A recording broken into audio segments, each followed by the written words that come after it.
Non mais Jean, Hum. tu as remis la cuillère que tu avais dans la bouche dans le pot de confiture. Bah oui, Élise, où est le problème? Problème? C'est dégoûtant. Bon. Tu mets tous tes microbes, tes bactéries, je ne sais quoi. Moi, je vais manger après.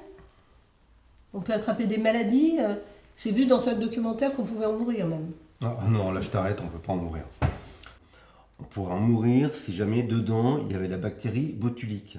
Mais c'est pas ma cuillère qui l'a ramené, c'est pas l'homme qui transmet ça. À la limite, on peut en mourir si la personne, elle mange ma cuillère. Au contraire, le problème d'aujourd'hui, c'est pas trop de bactéries, c'est pas assez de bactéries. En fait, ce qu'il faut faire, c'est renforcer les systèmes immunitaires et pour ça, il faut leur amener de nouvelles bactéries. Et là, c'est ce que je fais moi avec ma cuillère quand je la mets dans le pot. J'apporte des bactéries. Tu vois, c'est le don et le partage. Et ça, j'aime ça. Un peu, beaucoup, à la folie. Et puisque tu sais tout, Jean, tu devrais aller parler aux chirurgiens.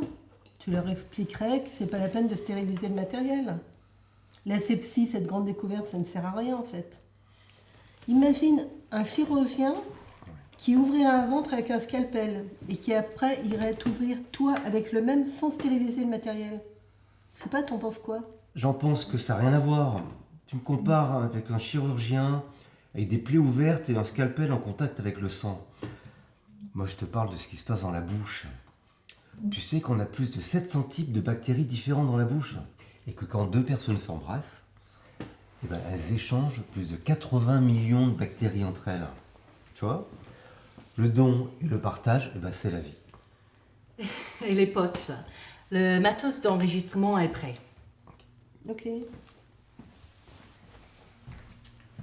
La discussion est stérile en fait. Je veux dire, j'ai pas envie de ta salive.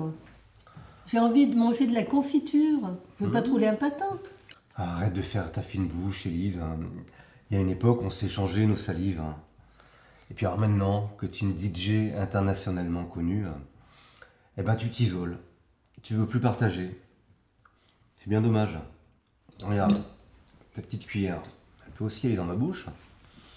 Et elle peut aussi cohabiter avec la mienne. Elles font très bien ensemble, toutes les deux. Regarde. On va faire pareil, nous. Oui, c'est vrai qu'on a beaucoup partagé. Ouais. On buvait dans le même verre, on mangeait dans la même assiette et on couchait tous dans le même lit même. Ouais. Mais c'est pas une question de célébrité. Voilà, ça c'était avant, il y a un certain temps. C'est passé maintenant. Non? Eh ben c'est bien dommage. Et c'est pas une fatalité. Ça peut revenir quand on veut, si on le décide. On peut refaire ce qu'on faisait avant. Quand on a envie. Ah bon? Tu essayes de me dire quoi là, Jean? Oui. Hey, vous deux, là, vous posez pas la bonne question. C'est quoi la bonne question? La confiture, est-ce qu'elle est faite maison ou industrielle? Pourquoi? Si elle est industrielle, c'est bourré de conservateurs, ça change rien. Si elle est faite maison, il n'y a que le sucre comme conservateur. Ça suffit pas. Jean, ta salive accélère l'apparition de la moisissure. Tu vois? Oui, on peut le voir comme ça. Après, sur ce pot de confiture, j'ai du mal à voir s'il est industriel ou s'il est fait maison. Il suffit de lui demander. Après tout, on est chez lui, non? C'est vrai.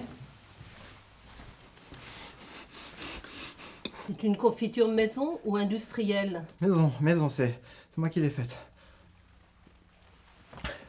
Bah tu vois, c'est dégueulasse. Tu sais qui je suis? Oui, vous êtes DJ Morcel.